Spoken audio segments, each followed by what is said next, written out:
Assalamualaikum warahmatullahi wabarakatuh. Waalaikumsalam warahmatullahi wabarakatuh. Salam Merdeka Belajar, salam dan bahagia. Bapak Ibu sahabat Balai Guru Penggerak Provinsi Maluku, dalam program Ngopi Pahit, ngobrol inspiratif paling hits. Kurang lebih beberapa menit ke depan, kami hari ini hadir di SDN Pendem 01 Kota Batu, Provinsi Jawa Timur. Ya, sudah hadir bersama saya dua guru hebat nih yang terlibat langsung dalam implementasi kurikulum Merdeka dalam program Sekolah Penggerak. Saya sapa dulu Bu Rahmatul Hidayati. Bu, ya, apa betul. kabar, Bu? Alhamdulillah sehat. Alhamdulillah sehat, Bu ya. Senang sekali bisa bersapa dengan ibu-ibu hebat di Sekolah Penggerak ini. Kemudian ada juga Bu Iza. Bu Ija, ya. Assalamualaikum Bu. Waalaikumsalam warahmatullahi wabarakatuh. Oke, salam kenal ya. Disapa dulu sahabat Balai Guru Penggerak yang lagi menyaksikan podcast kita di siang hari ini. Oke, sahabat sekalian, kita akan berbincang singkat ya, praktik-praktik baik yang telah dilakukan oleh Ibu Tul sama Bu Ija ya dalam progresnya sebagai guru yang bertugas di Sekolah Penggerak. Ya, saya sapa dulu Bu Tul duluan ya, Bu. Iya, Pak. Bu, ini ngajarnya kelas berapa, Bu? Saya kelas 4A. Kelas 4, berarti kelas sasaran Sekolah Penggerak. Ya. Kebetulan saya juga komite pembelajarannya. Wah, luar biasa nih. Kita hadir juga para artis-artis pendidikan gitu ya. Betul, bisa diceritakan sedikit buat sahabat Balai Guru Penggerak Provinsi Maluku, bagaimana perasaan Ibu ketika Ibu ditempatkan sebagai wali kelas 4 dan sekaligus sebagai komite pembelajaran? Silakan. Awalnya kami satu rombel itu 3 kelas 4 ABC. Saya ditugaskan oleh kepala sekolah untuk menjadi komite pembelajaran Sekolah Penggerak waktu itu, dan saya tidak menyangka kalau program Sekolah Penggerak itu seperti ini gitu. Awalnya saya kira cuma workshop apa-apa gitu. Ternyata pembenahan kurikulum sebelumnya. Tapi pernah terlibat di program Guru Penggerak? Belum. Kota Batu masuk angkatan 6 untuk guru penggerak. Wah, masih angkatan 6. Ya. Baru berarti bisa. Ketika ditunjuk sebagai wali kelas 4 itu mulai terpanggil untuk belajar mandiri kan? Betul. Iya. Awalnya kita mereka-reka program apa yang pemerintah mau laksanakan. Jadi kita ya itu tadi awalnya masih mereka-reka, ternyata lama-kelamaan asik juga sekarang. Sekolah Penggerak angkatan 1 itu pilot project yang mana kita tahu itu lebih banyak hal-hal yang belum pasti waktu itu. Betul ya. Masih meraba-raba ya kan? Ya, luar biasa sekali ya, ini Sekolah Penggerak angkatan 1 pasti punya banyak pengalaman ya. Ya, Bu Ija ya. Bu Ija ini guru kelas berapa, Bu? Guru kelas 4 juga. Guru kelas 4. Oh, sepaket sama Betul ya? Iya. 4B. Ya. Berarti kelasnya sendiri. Ini kelasnya siapa, Bu? Kelas kami 4B. Kelas 4B.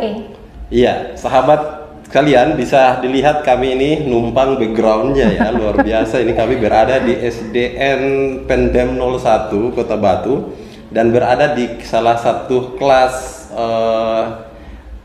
penerapan kurikulum Merdeka seperti ini kelasnya, Bapak Ibu. Ya, sering kita dengar dalam Merdeka Belajar itu adanya kelas impian, sekolah impian ya. Mungkin dimulai dari kelas dulu seperti ini. Bu Ija, bisa diceritakan dulu, Bu. Kalau tadi Bu Tul udah ceritakan gimana perasaannya ketika ditunjuk sebagai wali kelas dan juga sebagai ketua komite pembelajaran. Saya tertarik sekali nih dengan desain yang dibuat seperti ini. Boleh dikatakan ini sederhana tapi menunjukkan kearifan lokal. Gimana, Bu, desainnya ini? Baiklah, akan saya sedikit sharing kepada teman-teman semuanya. Di sini kami kelas 4B. Waktu itu saya sendiri menggantikan Ibu Wulan karena beliau mutasi sebagai kepala sekolah, dan pada dasarnya saya mengajar dari kelas ke kelas itu SBDP. Kemudian ditunjuk sebagai wali kelas 4B ini, mau tidak mau berarti harus mengampus seluruh mata pelajarannya pada umumnya.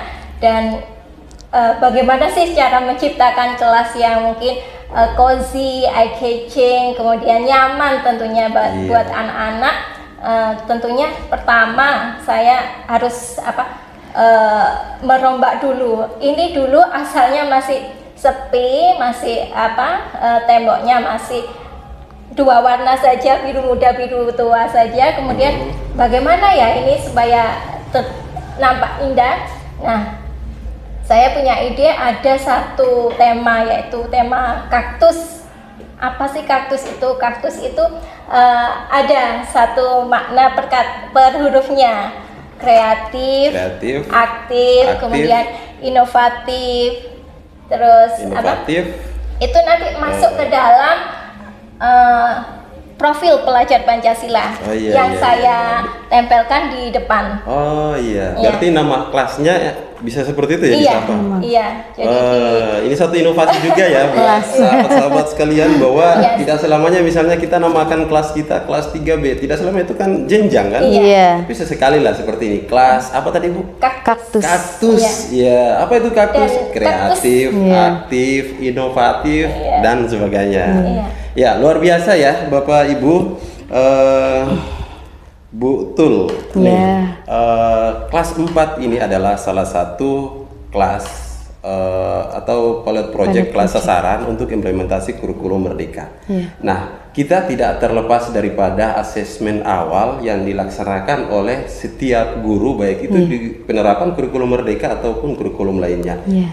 Bu Tul, bisa diceritakan sedikit pengalaman Ibu melaksanakan asesmen awal di siswa kelas 4 yang mana peralihan mereka dari kurikulum 2013 tidak terbiasa, kemudian beralih ke kurikulum Merdeka yang mana Ibu harus berusaha mengenali mereka mulai dari gaya belajarnya, profil belajarnya, terus minat dan sebagainya.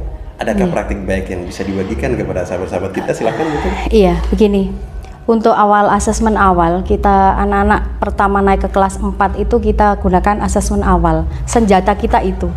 Awalnya kita beri anak-anak selembar kertas. Saya suruh menulis mulai dari nama orang tua, alamat, utamanya hobi. Hobi mereka itu apa? Triknya gimana untuk mendapatkan data itu? Komunikatif. Kita pancing, interview, iya. Awalnya mereka malu-malu, nggak mau hobi saya apa. Ternyata dari situ kita hobi itu nanti seperti ini, kita tayangkan di slide. Ini loh, dari hobi kalian bisa menghasilkan sesuatu, bisa juga membanggakan kedua orang tua, mendapatkan prestasi dan sebagainya. Dari situ mereka itu keluar, hobi saya seperti ini. Tidak hanya berhenti di situ Pak, kita pendekatan face to face. Sama orang tuanya juga? Sama orang tua. Awalnya anak-anak mereka bagaimana, kamu belajarnya bagaimana, di rumah dengan siapa, saudaramu berapa. Dari situ kita bisa tahu, oh anak ini butuh bimbingan, anak ini sudah mandiri dan sebagainya. Jadi asesmen awal itu memang sangat-sangat diperlukan untuk apalagi awal untuk awal masuk, apalagi itu untuk awal diferensiasi. Betul, kita bisa melakukan pembelajaran dari asesmen. Oh, anak ini gaya belajarnya seperti ini. Dan tak lupa kita juga memanfaatkan tutor sebaya dari mereka. Ada beberapa anak yang punya kelebihan khusus. Kemudian ada satu anak saya yang unik Pak. Mereka itu suka gambar. Suka gambar. Jadi kita bagaimana dari Kumer ini kita bisa tahu, oh kita harus memfasilitasi per anak, bukan hanya kita pukul rata semuanya harus pakai ini enggak. Jadi kita fasilitasi dari mereka itu, hobi mereka apa? Menggambar. Oke, kita masukkan PKN kalau menggambar misalnya peta konsep biar mereka seperti itu. Salah satu praktik baik itu seperti itu. Menggambar itu tidak selamanya ada di SBDP. Betul. Potensi menggambar ini sahabat sekalian, jika kita manfaatkan untuk belajar matematika, belajar PKN misalnya dan sebagainya. maka itu sangat membantu ya, membantu. Kita ketahui bersama bahwa tugas kita itu membantu. Iya. Membantu Betul. menumbuh kembangkan minat belajar yang ada pada diri anak. Betul. Bu Ija ya, Iya. Bu Ija ini keren sekali kelas impian yang dibuat ya. Tadi Bu Tul udah ceritakan sedikit bagaimana melaksanakan asesmen awal. Asesmen awal ini adalah sebuah langkah menuju desain pembelajaran selanjutnya. Nah, salah satu keunikan dari kurikulum Merdeka itu adalah pendekatan diferensiasi, Bu Ija ya. Iya. Nah, Bu Ija bisa diceritakan sedikit bagaimana implementasi pendekatan diferensiasi di kelas 4C, 4B. 4B. Iya. Ya, silakan. Oke, untuk diferensiasi sendiri di kelas kami ini dalam misalnya dalam membaca. Membaca ini banyak cara untuk anak-anak suka ke sana. Karena membaca adalah jembatan, dia bisa meraih ilmu di beberapa bidang lagi. Iya. Nah, dari membaca ini ada beberapa pola. Ada yang membaca dengan kartu kata atau flashcard, Iya. kemudian kamus kecil yang dibuat anak-anak semacam kamus lipat akordion.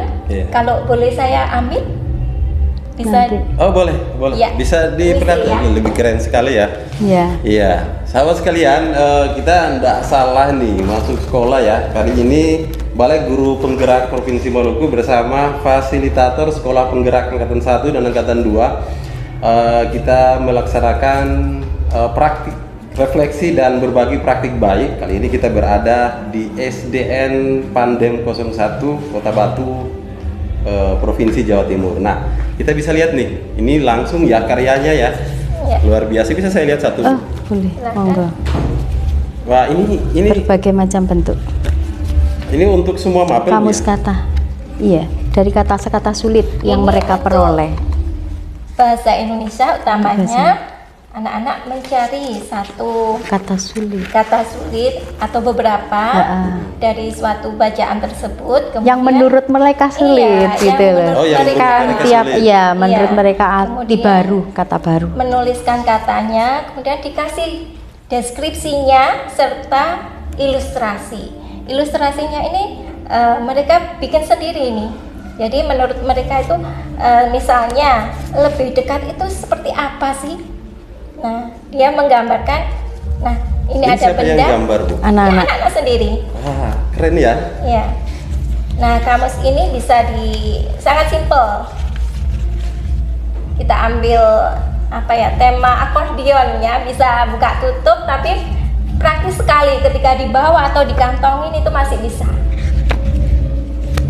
Ini inovasi Ibu sendiri ya? Iya. Iya. Boleh tahu ini Sebenarnya- namanya apa ya? Ini Bagaimana? Namanya apa tadi? Namanya akordion kamus. Oh, luar biasa nih Bapak Ibu ya.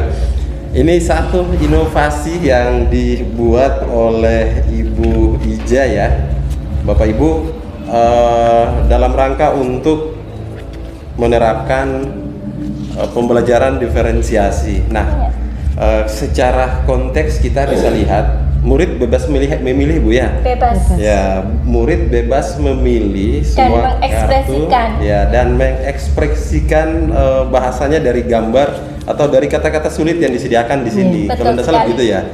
Iya, luar biasa Bu. Terima kasih, ini satu praktik baik yang bisa kami ambil dan bisa kami praktikkan nanti di tempat tugas kita sekalian. Ya, terakhir Bu Ija, sahabat Ya. betul.